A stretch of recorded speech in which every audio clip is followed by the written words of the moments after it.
Hello नमस्ते सबैजनालाई welcome to my channel Nepalese in फिनल्यान्डमा र धेरैजनाको गुनासो र धेरैजनाले सोधपुछ गर्नुभयो कि यो लिभिङ एक्सपेन्सेसको बारेमा चाहिँ केही कन्फ्युजन छ, त्यसलाई क्लियर बनाउनुस् भन्ने कुरा आएकोले म चाहिँ सकेसम्म हजुरहरूलाई स्पष्ट पार्नेछु। यो लिभिङ एक्सपेन्सेसको बारेमा चाहिँ स्टुडेन्टको केसमा चाहिँ हजुरले 9600 1 इयरको लिभिङ एक्सपेन्सेस हो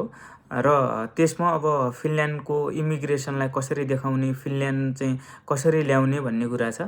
त्यसमा चाहिँ 7600 तपाईहरुले डलर कार्डमा लोड गर्दा हुन्छ र बाँकी 9600 मा चाहिँ तपाईले रिमेनिङ 2000 युरो चाहिँ क्याश ल्याउँदा हुन्छ र डिपेन्डेन्टको केसमा चाहिँ तपाईको 7500 1 इयरको लिभिङ एक्सपेन्सेस हो र त्यसमध्येमा हजुरहरूले 2000 युरो करिब 2000 टु 2500 युरो चाहिँ हजुरहरूले क्याश ल्याउनु र बाँकी जुन रिमेनिङ अमाउन्ट हुन्छ त्यो चाहिँ हजुरले नेपालकै अकाउन्टमा डिपोजिट गरेर त्यहाँबाट हजुरले ब्याङ्क ब्यालेन्स सर्टिफिकेट र ब्याङ्क स्टेटमेन्ट निकालेर हजुरहरूले इमिग्रेसन पास गर्न सक्नुहुन्छ। त्यसैगरी नेपालमा चाहिँ धेरैजसो ब्याङ्कहरुमा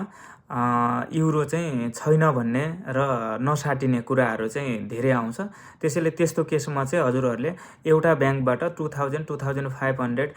साट्ने भन्ने भन्दा पनि हजुरहरूले धेरै ब्याङ्कबाट कलेक्ट गर्न सक्नुहुन्छ र मेरो केसमा चाहिँ नबिल ब्याङ्कबाट मैले 1000 लिएको थिएँ, किन भन्दा नबिल ब्याङ्कले तपाईलाई पर पर्सन चाहिँ 1000 चाहिँ उपलब्ध गराइदिन्छ नै र बाँकी युरो चाहिँ हजुरहरूले अरु ब्याङ्कहरुबाट 500 1000 गरेर चाहिँ कलेक्ट गर्न सक्नुहुन्छ र त्यसैले हजुरहरूलाई म यो पनि भन्न चाहन्छु कि लिभिङ एक्सपेन्सेसको कारणले चाहिँ इमिग्रेसनबाट डिपोर्ट सम्म गरेको मैले कुरा सुने। हजुरलाई म यो कुरा भन्न चाहन्छु कि हजुरले पढाइको लागि यति धेरै खर्च गरिसकेपछि हजुरहरू लिभिङ एक्सपेन्सेसको कुरामा चाहिँ नझुक्नु होला, इमिग्रेसनमा तपाईहरुलाई रोक्न सक्छ। त्यसैले लिभिङ एक्सपेन्सेसको कुरामा चाहिँ हजुरहरु कम्प्लिट डकुमेन्टहरु बनाउनु होला र यहाँ आइसकेपछि हजुरहरूले त्यो पैसा चाहिँ युज गर्न सक्नुहुन्छ। त्यसैले हजुरहरू यो डिपोर्टबाट र यस्तो प्रब्लमहरुबाट चाहिँ बच्नु हुनेछ। तपाईको भिजा लागिसकेपछि तपाईको लिभिङ एक्सपेन्सेस भनेको मेन कुरा हुन्छ, यसलाई चाहिँ हजुरहरूले जसरी पनि बोकेर आउनु होला।